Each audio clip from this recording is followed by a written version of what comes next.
All right. Welcome, everyone. Thank you so much for joining us today for New Jersey Association of College Admission Counseling STEM Virtual College Fair. We're so thrilled that you're here with us. I just have a few housekeeping announcements before we get started. You can use the Q&A button on your screen to type your questions to our presenters at any time. Your camera and microphone are off, so panelists cannot see or hear you. This is just one of many different sessions happening, so please be sure to sign up for the additional sessions so you can learn about all of the institutions participating. And this presentation is being recorded and will be available within about a week at the same website where you registered. So now I would like to turn it over to our presenters, and we're going to start with Caldwell University. Take it away. Hi everyone, my name is Maggie Calabrese. I am a senior admissions counselor at Caldwell University. I have with me Pat. He is also an admissions counselor. He is going to be sharing the screen with us in just a second, but we are going to talk to you a little bit about the programs that we can offer you here at Caldwell. We are a small private liberal arts university located in North Jersey. We are going to be talking about our STEM programs here. I just want to be conscious of our time. So this is a picture from one of our labs on campus. And if we could just jump right in, Pat. Okay, awesome. So this is a handful of our STEM programs. You can see that we have a wide range of the natural and the natural sciences, but also looking into things like computer science, computer information systems, both on a tech level and on a business level. So you can focus in different areas. The ones with the little stars by them are actually in our top majors. So biology, computer science, and nursing are some of our most popular majors on the campus overall.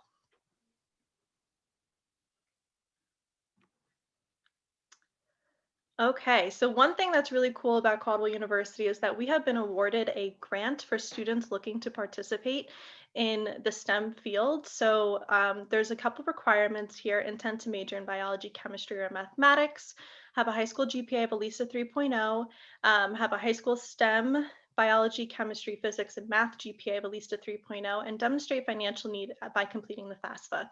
So the cool thing about it is that students will receive mentorship from the STEM faculty at Caldwell University. They'll participate in group activities with other program participation and research opportunities, which is so important for the STEM field.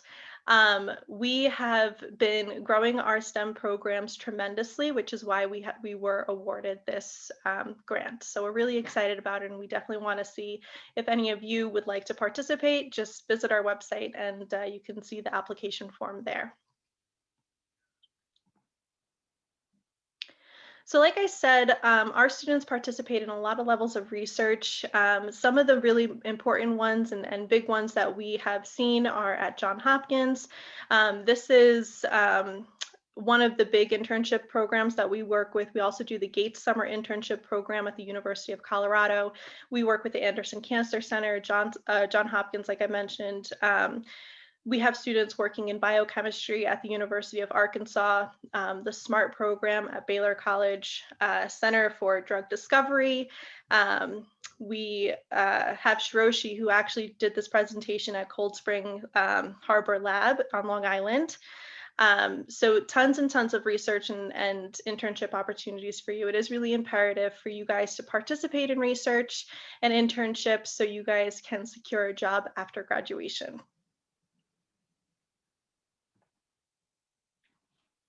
All right, so I'm going to switch it over to Pat. He's going to talk a little bit about the health professions program because he is the liaison for that department. So Pat, it's all you. Right, thank you. So as Maggie has been saying, I work with the health profession program specifically. So these are with other schools. It's a partnership program with Caldwell University. So most of them, you apply to the professional school, usually during your second or third year while at Caldwell. So in that time, you've already selected a major, as it mentions up top. Those are typically biology, chemistry, or health sciences, and that gears you towards being prepared for going to the professional school. But a few of those programs will provisionally accept high school seniors that are applying to admission from Caldwell University. So they look a little different they're on the next slide. But basically, these programs are for anybody interested going into the health professions. It's kind of a way to start at Caldwell, get your base, get your kind of knowledge, and then move up from there into more specialized what you want to do. So those few programs that we talked about that come directly from high school are some of our very competitive programs, some of our top programs. The first one's with Rutgers, New Jersey Medical School. So that's their 3+4 MD program. And those are just the requirements about what they're looking for. So typically the students are in the top 10% of their class. They're at a very high level. They're involved in a lot right away from high school.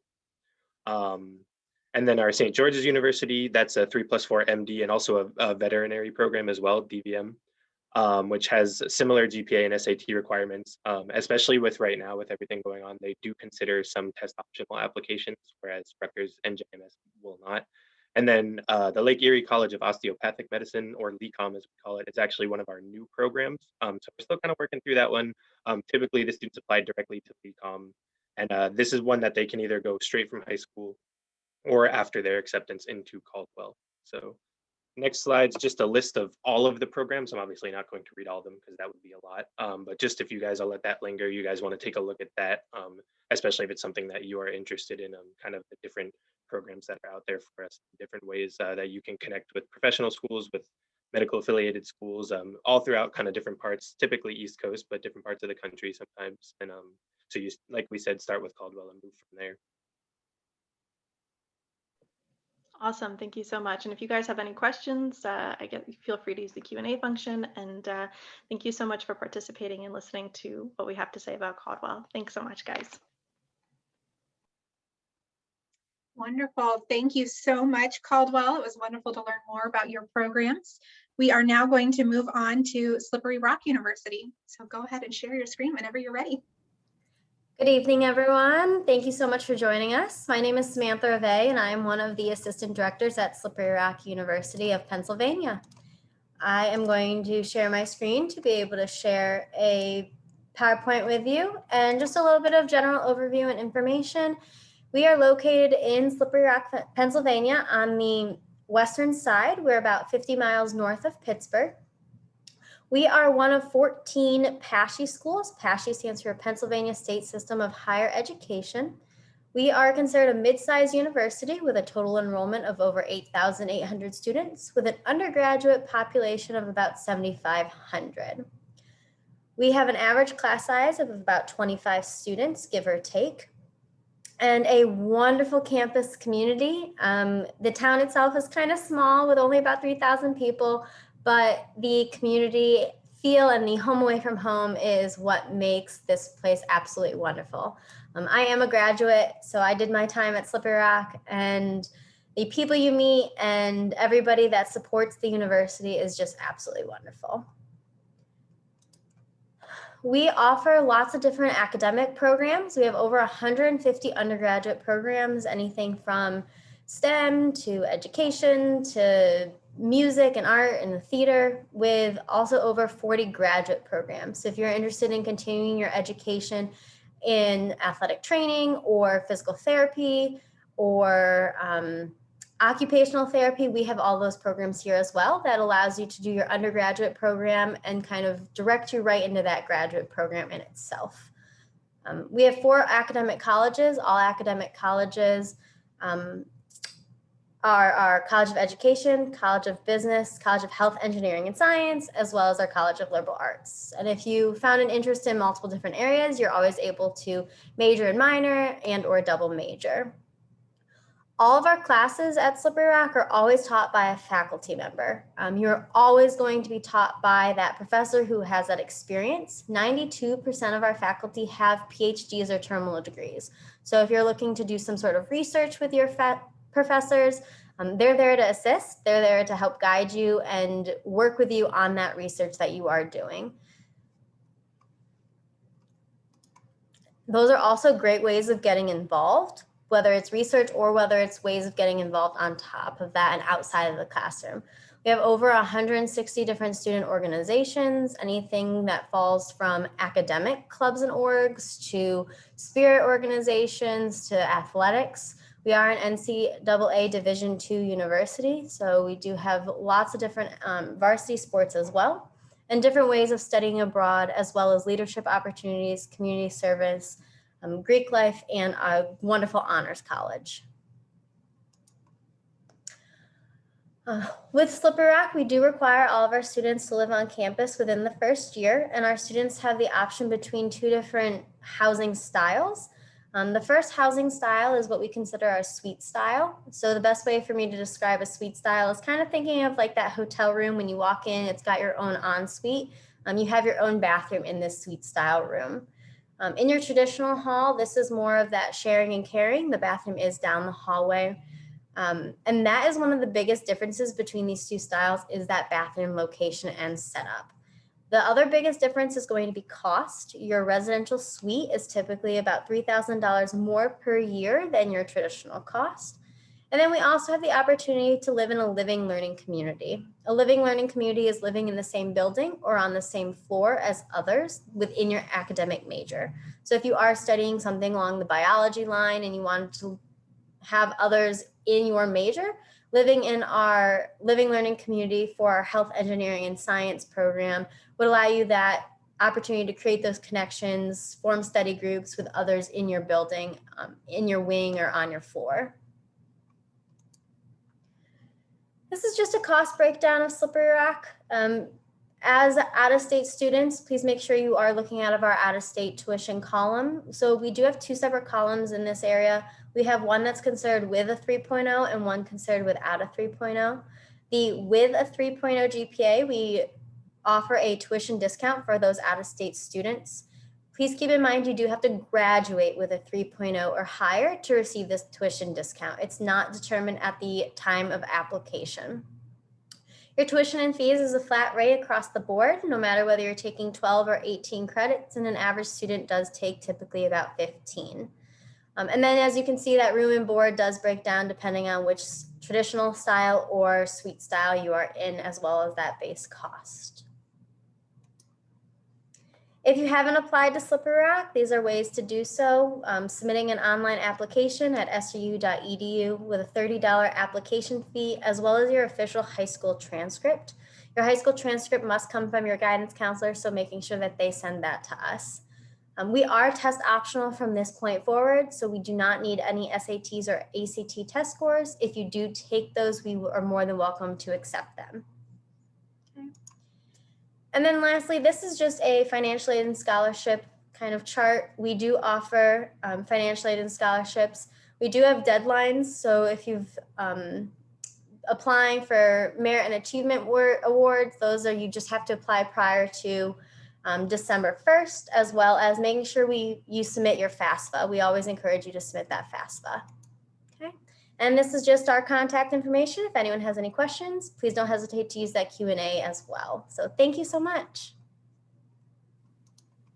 Wonderful. Thank you so much, Slippery Rock University. We are now going to move on to Stevens Institute of Technology. Okay, thank you so much. My name is Megan Murphy, and I'm the Director of Undergraduate Admissions at Stevens Institute of Technology. Thank you all so much for taking some time this evening to join us and learn a bit more about each of our schools. Stevens was founded in 1870 by the Stevens family, who were a family of inventors, really moving our country forward at that time. We started as a school awarding a degree in mechanical engineering, but we've expanded a lot since then. As you can see here, there are over 30 different areas of study that we offer at Stevens, primarily within the STEM fields. So computer science, engineering, the sciences. We do though also have a school of business as well as humanities and arts programs, because regardless of what you major in, having that liberal arts foundation, reading, writing, developing an argument, defending that argument are really important skills to have. I'm going to highlight some of our more STEM-based programs, of course. The first being computer science. Computer science is actually the single most popular major at Stevens, and we break up our computer science department into computer science and cybersecurity. So we recognize student interest in having more in-depth study within cybersecurity. So we pulled that out as its own major several years ago. In fall of 2019, we opened up our brand new Gateway Academic Center, which is home to our computer science, cybersecurity, and artificial intelligence programs. Engineering at Stevens is overall the most popular area of study, because if you were to add up all of those dozen or so different areas of engineering that we offer, that's what most students are pursuing at our school. And what's important to note about our engineering program is that it's a Bachelor's of Engineering degree, or a BE. And essentially what that means is, regardless of what area of engineering you ultimately go into at Stevens, all students those first 3 semesters will be taking the same core engineering classes. This is obviously really good for someone who is undecided within the field of engineering, because our curriculum is naturally going to expose you to those various different areas. But even if you're more sure about what you want to study within engineering, it's still advantageous to have a Bachelor's of Engineering degree, because you're typically not only going to be working with one type of engineer. So having a broader understanding of the field is very helpful as well, not just for your undergraduate study, but then post-graduation too. It's also an incredibly hands-on curriculum. All of our engineering students participate in what we call the design spine, which basically means that every semester, so 8 semesters total, you'll be taking a design class at Stevens. So very hands-on, collaborative, project-based work. We also have programs like biology, chemical biology, chemistry, physics, the math programs. Students who wanted to be pre-medicine last year in our class of 2019 had over 100% acceptance rate to medical school. So our students are doing very well for themselves who decide that they want to go into the health professions.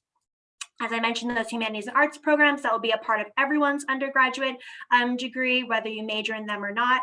And some of our business programs are more STEM focused as well, such as business and technology, which allows you to combine an area of business with an area of tech. So maybe economics and computer science, or management and music and tech. Also, our quantitative finance program is unique. It allows you to combine areas of interest in mathematics, finance, as well as computer science. In terms of where we're located in Hoboken, New Jersey, which is just outside New York City.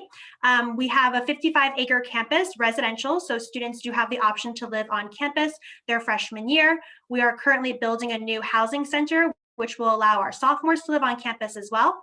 And then we provide leased housing to juniors and seniors in the city of Hoboken who want to remain residents of the institution. We're just under 4,000 undergraduate students. We are actively growing to be to about 4,000, which is a smaller school.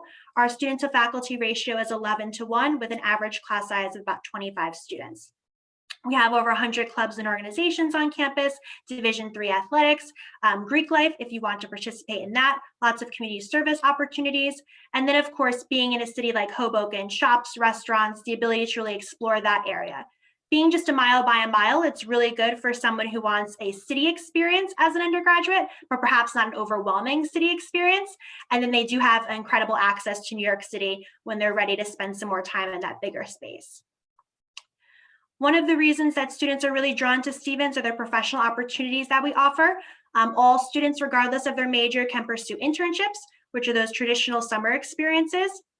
Stevens also has a cooperative education program that is available to engineering, math, science, and computer science students. Co-op actually takes your time at Stevens to 5 years. You're doing the first year and the 5th year in the traditional way, taking full-time fall and spring semester classes. And then the 3 years in between, you're alternating every other semester between going to school full-time and working full-time.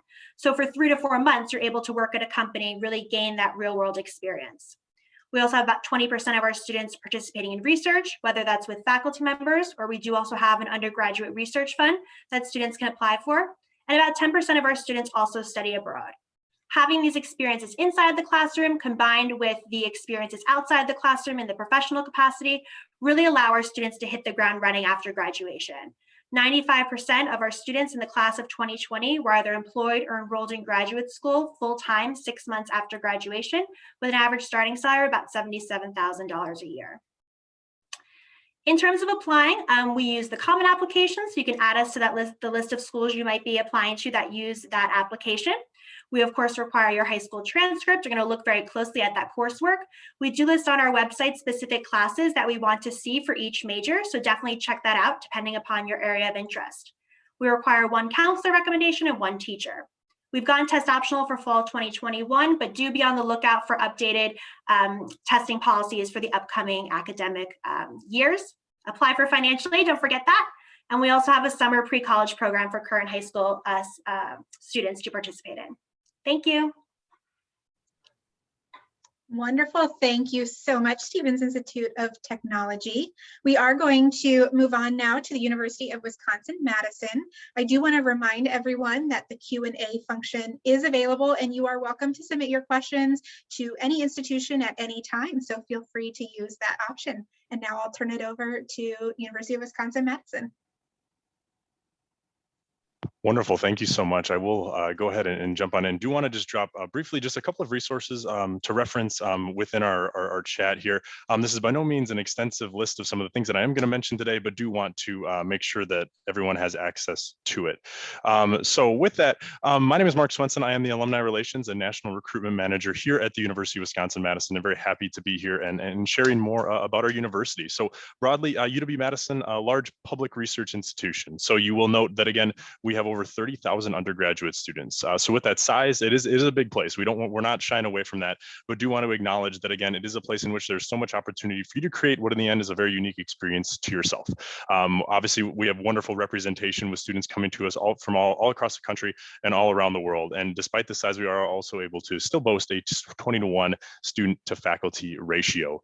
So a big piece of our identity at Wisconsin is this thing called the Wisconsin idea. It really is our guiding principle, and it is this belief that the knowledge and the learning that you as a student are acquiring in our classroom should not be bound to the four walls of that room. And it really is a challenge and in some way to take that out to better the lives of people in your community, in your state, and across the globe. So this has really been the driving force behind us becoming a nationally, internationally recognized institution, including the number 8 research institution in the country in terms of expenditures. And that is very much makes it accessible for research opportunities for our undergraduate students. So to jump right on in to talk about academics, I wish I could spend all afternoon talking about this, but we do boast 125 different undergraduate majors and 70 certificate programs. Our certificate programs are essentially the equivalent of a minor. We just simply try to call them something different. They take a very interdisciplinary approach. And there's a number of really unique ones, including one of our newest that is in game design, actually. So we do have all of our majors across 8 schools and colleges. Now, we assess students for their admissibility to the university as a whole. We have a really limited number of direct entry programs. The vast majority of our programs here are declarable majors, meaning that you simply need to complete a certain number of course requirements before being able to jump on into that particular major coursework, or they may have a application where you are a pre-student, for instance, pre-nursing or pre-pharmacology and toxicology, for instance. Our College of Agriculture and Life Sciences, of which I am the liaison to, has a broad focus on the life sciences, and it is a tremendous starting point for any students that are interested in life sciences, possibly going on to medical school down the road. Our College of Engineering boasts 13 distinct engineering majors, including a nuclear engineering program, which is a little bit unique. We are, again, a top 13 ranked in the country, or top 10 ranked program in the country. And with our engineering students, a vast majority of them will be completing some form of a co-op experience. Our College of Letters and Science also houses a wide variety of our natural as well as our lab science programs, including computer science, which is the fastest growing major on our campus. It is a declarable major program at the moment, and it is also housed in the brand new School of Data Science, which is the new home to computer science, statistics, math, as well as our brand new data analytics major. So some exciting things happening there in the College of Letters and Science. Also something to keep in mind, we also do have our Atmospheric and Oceanic Sciences major within LNS. So if you're interested in the things that are going on in the country right now, do encourage you to take a further look at that. We also do, again, have our School of Nursing as well as our School of Pharmacy programs as well, and very much encourage you to take a look and dig a little bit deeper if any of these areas are of interest to you. If you are undecided, that is okay. There is very much time to explore and make sure you're finding the best fit. And we do commonly see a number of students that choose to double major or really work in a number of certificate programs. So there's a great deal of flexibility in creating, again, that very unique experience to yourself. So to talk a little bit briefly about our review process, or actually, oh, sorry, I'm clicking a little bit too far ahead here. I do apologize for that. Oh my gosh. Too many buttons. I will go back and talk briefly. If you really do want to find that sense of community on campus, if you're interested in STEM, we do have residential learning communities in our housing in which we have our biohouse. Also, if you're interested, we have a greenhouse community if you're interested in sustainability, and also women in science engineering learning community. Another wonderful resource is our Center for Pre-Health Advising. So if you are thinking about going on to medical school, veterinary school, or any other pre-professional program, that is going to be a tremendous resource to guide you along that path toward that subsequent and future degree. So when it comes to our review process, we do leverage a holistic review process, meaning that we are looking at truly every single element of your application and making that final determination on your admission. First and foremost, however, we are looking at your preparation academically. So hoping to see not only have you done well in courses, but that you've challenged yourself within what is available to you in the context of your school in which you're educated. We're going to be obviously, again, looking at those things you're active in outside of the classroom, leadership and service opportunities, as well as at campus and program fit. We do have two deadlines, early action and regular decision. Again, it is a non-binding in early action. Many students, if you're from New Jersey, are going to be applying with the common application. You will have the opportunity to self-report your courses and grades, but of course, we're going to accept the transcript coming directly from your high school. On top of that, we do ask that you submit 2 essays to us, first of which is one of the Common App selections, as well as a UW-Madison supplemental essay. We do require 1 letter of recommendation coming to us from an academic source. And new this year, we are test optional.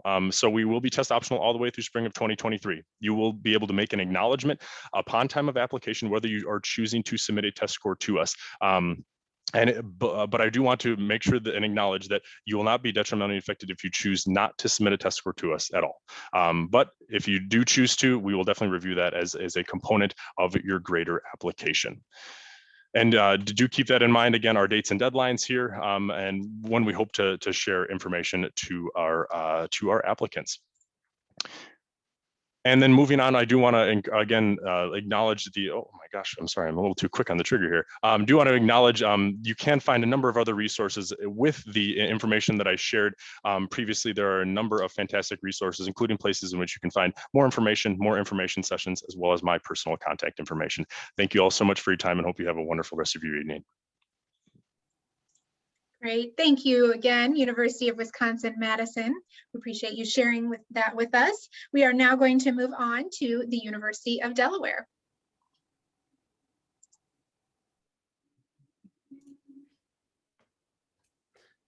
Hello, and good evening, everyone. My name is John Kogan, and I am here along with my colleague, Matt Hermanow. And we're going to be talking to you about the University of Delaware and what we can do for you when it comes to STEM and coming to the University of Delaware.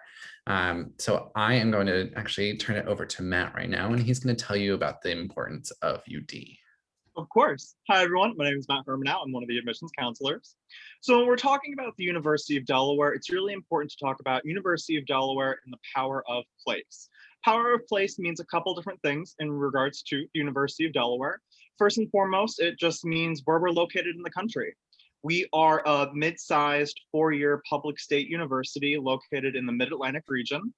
Since you're all from New Jersey right now, if you get on the Jersey Turnpike and go south, you'll cross over the Delaware Memorial Bridge, and then we're just 2 exits off into the state of Delaware. So we're in the northern part of the state. We are in a small college town called Newark, Delaware, and we really do have that classic brick and ivy campus feel with a small town atmosphere. Now, when we're talking about the University of Delaware, we are a 4-year public school, and we're also a Tier 1 research university. But what makes us different from most other 4-year publics and research universities around the country is our size. Now, some of you may be familiar with the state of Delaware since it's so close to New Jersey, but we are the 2nd smallest state in the country. Since we're such a small state, we're a smaller state university as well. We're considered a mid-sized school. We have about 18,000 undergraduate students, which gives us a student-to-teacher ratio of 12 students per every 1 faculty member. Your average class size will be about 30 students per class. And we also have a very small, compact campus as well. Basically, if you start at one side of our campus and walk all the way to the other, it's only about a half-hour walk. So it's really easy for students to get around our campus. Of course, we are really close to the state of New Jersey, so it's really easy for students to go home for breaks, holidays, weekends. But it's also really easy for students to get up and down the East Coast and throughout the Mid-Atlantic area. We're about 2.5 hours from New York City, hour to Philadelphia, hour to Baltimore, hour and a half to DC, which is really fun for students looking for social activities on the weekends, as well as for various jobs and internships during their academic semester.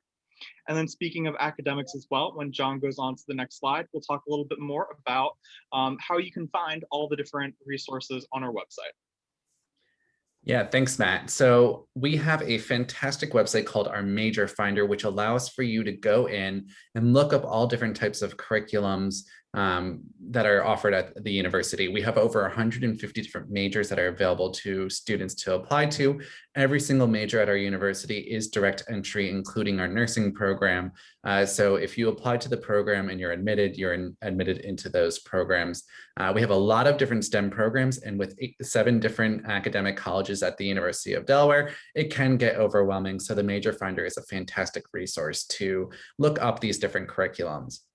We also advertise the outcomes of every single major at the university on our outcomes page. So I highly recommend you take a look at that to see the financial outcomes, where students are going for continuing education, and even more information about location and all that good stuff that you want to know for making that decision to come to the UD and what major you want to major in. Now, to talk about STEM, this is a lot of words on the screen, so definitely feel free to come back and review the videos that later on after they're posted. But basically, we have 7 different colleges at the university, 5 of which are our STEM heavy curriculums. From the College of Arts and Sciences that hosts the traditional mathematics, physical sciences, and social sciences, to the College of Engineering that hosts our engineering and technology curriculums through computer science, mechanical engineering, biomedical engineering, and environmental engineering, to the College of Earth, Ocean, and Environment, which is my home. That's where I graduated from. We offer multidisciplinary STEM majors like geography and GI sciences and environmental data analytics, to the more traditional science curriculums of environmental science and marine science and meteorology.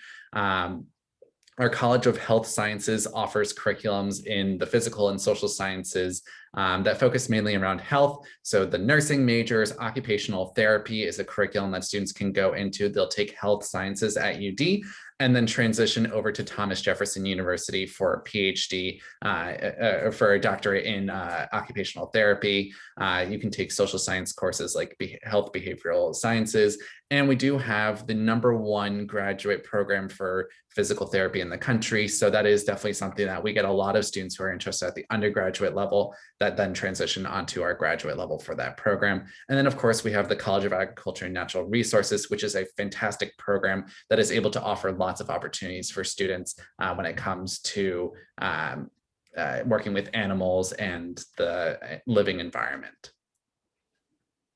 Now, another thing that makes just the University of Delaware and our campus culture unique is that smaller size. So when I was saying before that our smaller size makes us different than most state schools, that actually reflects in the research and hands-on opportunities we're able to hand to our students. At most 4-year public state institutions, the majority of research spaces are going to graduate students who are looking to get their PhD or their master's level degree. Here at the University of Delaware, it is completely the opposite. About 80% of our research spaces are filled by undergraduate students. So if you are interested in getting hands-on research in a lab with a professor, you really can start doing that from your freshman year. Basically, the only thing holding you back is earning that GPA. So as soon as you go through your freshman fall semester, you'll have a GPA. You'll be able to start applying to lab spaces around our campus. And with students being able to get right into the lab starting from their freshman year, we actually have a unique program called the Summer Scholars, which is a 10-week-long paid summer research program. Students are able to apply to the Summer Scholars program and actually work with various professors around our campus, get their housing covered, and get published starting from their freshman year.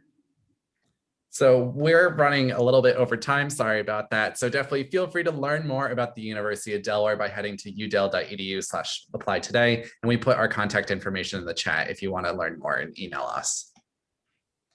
Thank you so much, University of Delaware. I know it's hard for all of our institutions to get all of the important information about their programs and schools in 6 minutes, but we appreciate your efforts to do so. We're going to now with Rose-Hulman Institute of Technology. Thank you.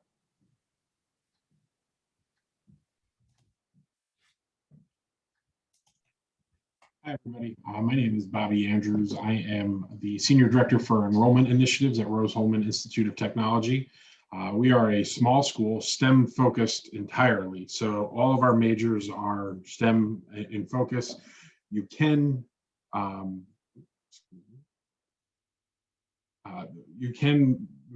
take classes in the humanities, but they are all minor specific at our institution. So all students are going to proceed through one of the STEM fields. So I'm going to move pretty quick through our slides here, just make sure we stay on time. But we're very proud that for the last 22 years, we've been the #1 undergraduate engineering school in the country by US News and World Report. And we've had a number of programs that have also shared that title within the institution. So our civil engineering, which was the basis of our institution's founding, mechanical engineering, electrical engineering, chemical engineering, and then computer engineering, not to be confused with computer science. So computer science is like most of our folks here on the chat tonight, one of our more popular majors. Mechanical engineering is still our #1, followed by civil engineering, and then computer science is #2 in the entire country for undergraduate computer science programs, and is fast approaching our largest student enrollment program. So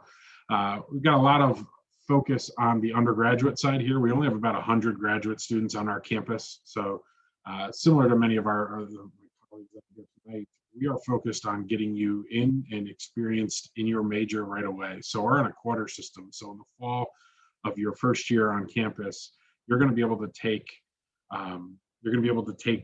your major courses right away, along with some of the foundational courses in engineering itself, as well as a couple of humanities courses. And the beauty of that quarter system is it's going to allow you over the course of that first year to have the GPA requirements for some of the competitive internships and research opportunities on campus, but also externally. So we host a career services career fair and internship fair every quarter of every year, with over usually 350 companies and organizations attending. So you're going to really get an opportunity early on to start building your footprint in your profession, your academic profession, as well as the life outside of it. So I'm going to jump around just a little bit. As I stated, all of our undergraduate programs are STEM only. So you have entry into the institute, you have opportunity to be a computer scientist, a biomedical engineer, an optical engineer. You don't have a secondary process for getting in. And you also have the ability to move around pretty fluidly through your degree program. So we do have 10 graduate programs. Like I said, it's just under 100 students. The beauty of our fluidity of our curriculum is that most of our graduate programs have been the courses themselves have been populated by undergraduate students for the last 30 years. So it's a way for us to enhance student experience and give them a higher level, 500 and 600 level courses before they ever graduate from here. And there's not a secondary hurdle, there's not additional cost. The curriculum is flexible and free enough for you to be able to take, advanced level computer science or design theory, whatever it might be, and complement your undergraduate program. Thinking about our faculty, again, I think like most small schools you probably talk to in your college search process, we are entirely faculty led. There are no TAs or graduate assistants leading your course. It's very important given the size of our school and the scope of trying to prepare you for the industry you're going into or to graduate school. About 85% of our students are going off to industry from graduation, with about 14, 15% going into graduate school. Like I noted earlier, the humanities represent a huge and important part of our curriculum here, but they're very focused on making you the best possible engineer in person and not trying to compete for students to major in their programs. There's not that traditional competition you see on campus for people trying to get you to enter into their programs. Here, they're just giving you an opportunity to complement the skills and your interests. And we see it pay off quite handsomely for our students every year. We have a lot of students that come in here with strong performing arts backgrounds and experiences and talents that they want to continue to nurture, as well as others that have no idea what they want to explore, but come out of here with a minor in Japanese or have the opportunity to use some of the programs in the HSSA, as we call it, to enhance their lives that only feed into their engineering interests even more and make them a little more well-rounded. The humanities programs also where we house our Global Center for Global Engagement. So there's a lot of internships and research co-op opportunities that our students take part in academically that lead them internationally, but there's also some very intentional programming as well that resides outside of academic major. So it's something that's used quite a bit, but honestly, it's a kind of secondary since there's so many opportunities within the major and with how we scope out internships and research opportunities. Center for Diversity and Inclusion sits right in the middle of our brand new student union building. It's a place that's a very communal space for all of our students. Those giant beanbags, unfortunately, are not there right now for this year. We've been fully residential all year and had our students here, and it's been really great to be able to have everyone on campus. But with that, obviously, I think we've all experienced some COVID changes and augmentations to our behaviors, and so the beanbags have been put away until hopefully next year when we'll be able to bring them back out into the student union building. But one thing you'll see if you come to campus is that we are an incredibly collegial and familial type of environment with just over 2,000 students. We're in Indiana. We're on the western border of Indiana, middle of nowhere for anybody from New Jersey. That's okay. I'm from New York, but we are in a city of about 100,000 people. So it's not that we are relegated to being off in the woods. We're actually right on the suburban edge of the city of Terre Haute.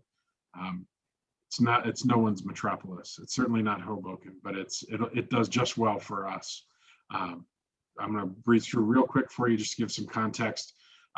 Students are incredibly engaged. You see in the middle there, 22% of our freshmen complete an internship. And most of those internships are done off campus, either in Terre Haute, Indiana, or very far all across the country for the most part in the first year. That's typically done, I will say, in the summertime. There are opportunities during the academic year, but I want to be completely forthright with that breakdown.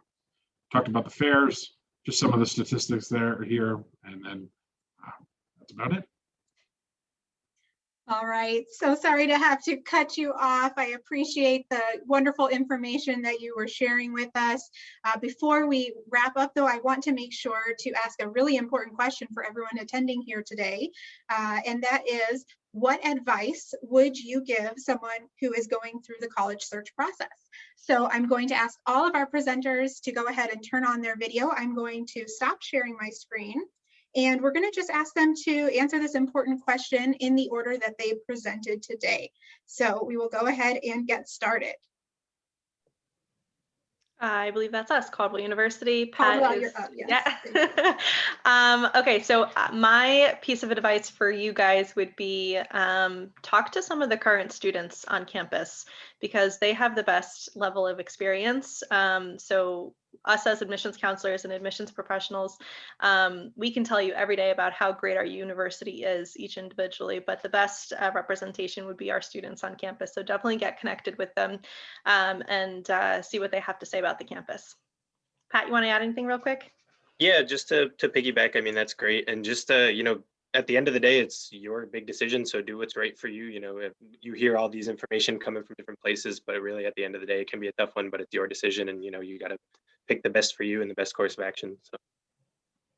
Wonderful. Thank you so much, Caldwell. Slippery Rock, what piece of advice do you have? I definitely really agree with what has been said.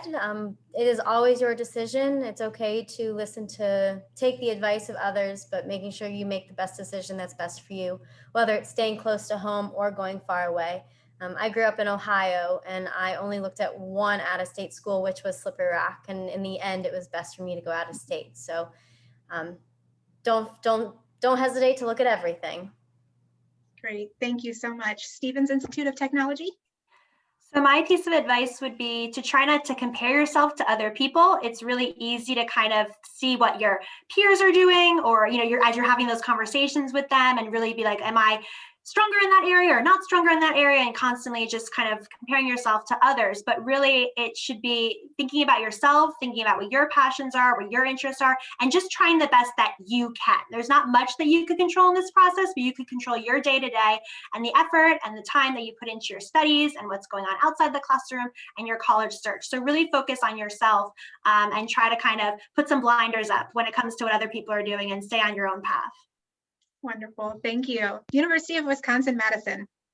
Yeah, I would say just continue to stay positive. I think the college admissions process is difficult enough, let alone when we're dealing with a global pandemic, and that's worth acknowledging. that this can be extremely stressful, but try to continue to stay positive because you are all going to have good options out there. And it may not necessarily be the most linear path that you might have envisioned all throughout. And that's okay. But continue to stay positive and definitely continue to leverage the resources that are there for you. Counselors, family, representatives like us, to make it a little bit more bearable. Great, thank you so much. University of Delaware.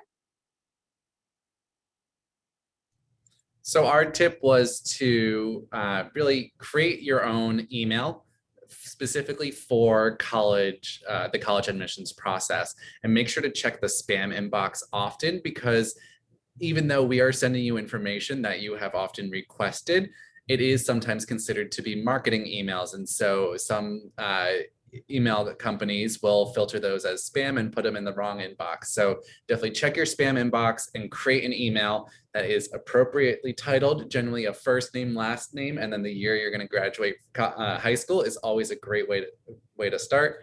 And utilize that for all of the processes, whether it's applying for taking a test, if you're going to go for an SAT or ACT, or submitting that to a specific college when it comes to visiting or getting on their mailing list. Matt, do you have anything to add? Yes, one thing that a lot of students don't realize until the summer comes is that once you graduate from high school, your school email address that's assigned to you deactivates. So it's especially important to have a college search specific email address, because once June comes around, you're still going to be needing all of these things that we have sent you over the past senior year, and suddenly they're not going to be available to you. Great. And you get to close us out here, Rose-Hulman Institute of Tech. What would you suggest? I echo obviously what all of my colleagues have said, but I think really at the end of the day is to trust in the process and how it's going to work out for you. There's going to be the perfect school, and guess what? There's probably gonna be 5 or 6 perfect schools, and don't agonize too much over it, but you have to be able to find the place that's going to feel comfortable to you, and realize that your friends are all going to post on Instagram all the awesome stuff that's going on at their school, and not the things that stink. So don't let yourself get caught up in the constant comparison, both of your friends, but also the institution that you choose. You're going to find the right place for you. And frankly, all of us have easy enough processes that if it's not the right place, it's not super hard to find the next place to go to on your list afterwards. So I'm not trying to minimize, but I'm trying to let you know that your world, you're talented enough, and the world is flat enough in this regard that you're going to be able to make the right decision for yourself and enjoy the whole process, where you can find those moments for breath and reflection. Wonderful. Well, thank you all so much. Great advice from experts here on our panel. Before we wrap up, I'm just going to share my screen very quickly and officially thank you all for joining us. We hope that you found a lot of useful information in this expert panel that we've had today.